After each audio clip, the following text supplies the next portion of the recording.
What's up, guys? This is Jay Griff. Welcome back to the Dark Souls 2 Blog of Pain. This episode is going to be my final word on bosses across the Souls series, because I've pretty much reached the end of the game now. So, at the end, looking back, I kind of want to say that Dark Souls 2 has too many bosses, and a lot of them were too insignificant. Uh, Dark Souls 1 had 22 bosses when it was released. With the DLC, it's been boosted to 26. And Dark Souls 2 has 31 bosses in it. And like we already talked about, there's more than one per area. So in Dark Souls 2, I mean, you face the bosses so quickly and so often that they kind of just lose their impact. They lose how important it is to see that fog door and know that on the other side there's probably a boss there, because it it's just you're always fighting bosses, and so many of them are inconsequential, or you just don't know anything about them, and their designs weren't interesting enough for you to care. There was very rarely any build up towards any of those bosses, and unfortunately, one of the bosses that did have significant build up, the Covetous Demon and Mytha, they sucked. They sucked to fight, and their plot was stupid. And I think that the reason a lot of the Dark Souls 1 bosses were so much more meaningful and so much better, I think, is not only that there were fewer of them, so the ideas that made it into the game for their designs were the best ones they had, but keeping that it to one boss in area. You know, when you're walking into an area, there is a master of this zone somewhere. There is only one of them, and you must find and defeat them. And it's going to be very, very difficult. Whereas in Dark Souls 2, now when you come upon the first fog wall, you almost don't care, because you know there's another boss after this boss, so whatever, let's just get this one out of the way, because who gives a crap about this waypoint boss, which is basically here because they didn't have anything else interesting for me to do. That's a little harsh, but it's kind of the way you feel as you get further and further into the game, and you're just fighting boss after boss after boss after boss, and very rarely is one of them punching you directly in the face and putting you flat on your ass and saying, "This is Dark Souls, bitch. You can't just walk through here." That happened to me with the Smelter Demon. That happened to me again for the past 4 days. I've been struggling against the boss. But in Dark Souls 1, I mean, in the rare instance that there was more than one boss per area, Izalith. Okay, you had to fight not just the Bed of Chaos, which is the Witch of Izalith, but you also had to fight Ceaseless Discharge, you had to fight the Demon Centipede, and you had to fight the Demon Fire Stage, all just to reach the Bed of Chaos. But you knew, as you knocked them down, that they were the Guardians. One of them, you even knew, if you had spoken to some of the NPCs, you knew that was the Witch of Izalith's son, and he was guarding the way. He was saying, "You're not going to get in there to kill her. That's my mother." So there was a lot of meaning in you having to fight him first. There's meaning in you having to fight these demons first, because they're not just demons at that point. They're some of the most powerful demons, and they've stayed in Izalith because they were born from the Bed of Chaos, and they know that's their mother. They're gonna defend it. So even then, they were guardians, they were vassals. They were saying, "You are not worthy, and you have to answer them with your steel," and that was cool. But some of these bosses in Dark Souls 2 don't even seem connected to the boss that follows them. They're just in the way. Okay, now all that said, Dark Souls 2 took the plunge of going from demanding near perfection, which has always been a thing. in the Soul series. Near perfection or you're dead. You can't afford many mistakes. You cannot bumble your way through anything. You get it right or you're going to die. They took the plunge with one boss fight and said, no, fuck near perfection. Full perfection. You do this 100% right or you lost. Fuck you. Here, back to the bonfire. Get out of here. They did that. And I'm not going to say anything more about that boss fight.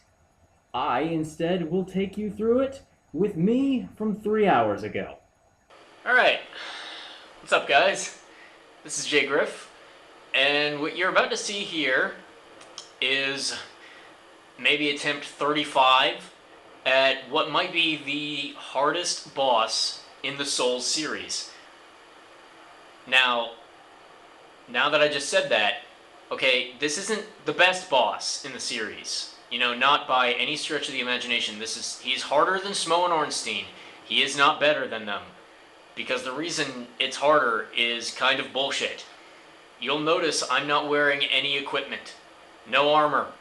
No gear. Just weapons. That's it. The reason for that, it does not matter what you're wearing. It doesn't matter what your stats are. It doesn't matter at all. I don't even know if this thing does damage. It may simply be coded that everything it does, it counts as simply death. I don't know if there's a number associated to the damage it's doing. But this is an optional boss. I don't have to fight it. It will make another boss I'm trying to fight easier if I kill it. And I don't begrudge them at all for the design decision to make this boss the be-all, end-all because of what it is. But he's driving me nuts. He is driving me completely nuts, and I got him about halfway to death once, and then his pattern changed utterly. And I got very angry because you can't change the rules, and that's what they did. They made it even harder by not only making him, an insta-death boss, they changed the rules. Very, very salty about that. But let's see if he follows his pattern this time. Let's see if maybe by doing it on camera, I can pull out the win. Here we go. Alright. Hey, what's up, big guy? Ancient Dragon. How you doing? How you doing? What are you gonna do? Okay, here we go. Alright, that's what he's supposed to do. I missed my window there, though, so I'm gonna have to... I can't go in for an attack. I need to see if I can bait that out of him again. If I misread him... Oh, read him correctly. Get the fuck out of there. If you stand there for that, which, by the way, that's the entire boss arena, is the radius of that. That's fucking ridiculous. Here we go. Oh, there he is. There he is. That's the good stuff. That's what we want. Alright, now I want to try to get back out in front of him to bait that attack again. I don't want him doing what he's about to fucking do! No! Don't do it! Jesus Christ! Why you gotta be that way, man? Yeah, do that! Do that all day. Yeah, look at that fat damage that I'm doing. Yeah, I ain't doing shit to this guy. No! No, don't do it again! Fuck, fuck, fuck, fuck, fuck. I don't like you right now. Aw, man, and my buff wore off. Come on, do something.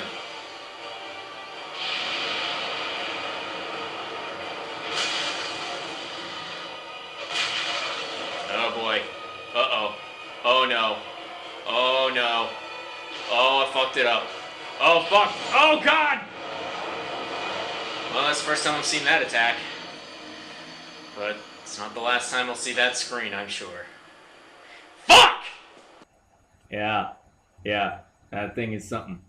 That is probably the hardest boss in the Soul series. It's the hardest boss across all platforms, all games.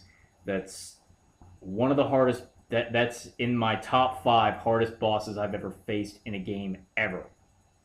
Is that ancient dragon, and I think that's awesome because that's an optional boss. You don't have to do that. You only have to do that if you want to the challenge of defeating that boss. If you want to be able to say you beat that boss, if you it makes another boss fight easier killing that. But at that point, if you can kill that, the other boss is trivial.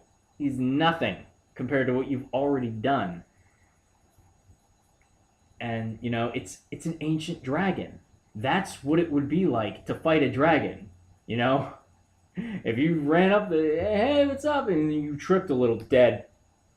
He hits you, you're dead. He breathes on you, you're dead. That's the way it would go, and I respect that. I like that when they took the stand and they said, this is the boss where there's no fucking around. It's 100% perfection. We are demanding it. There's no way to survive any of what he does. And they made it a dragon. That's awesome. Great call. Great call. And yes, I did finally manage to defeat that boss about half an hour ago. Ooh, feels good. Feels real good to kill that guy. Ooh. Okay. Now the other optional boss they put in the game is the Pursuer, because he keeps coming back after you. I hate that fight. That fight's not rewarding. Yeah, I've beaten him, but I didn't feel good after it. I was just like, Jesus, stop.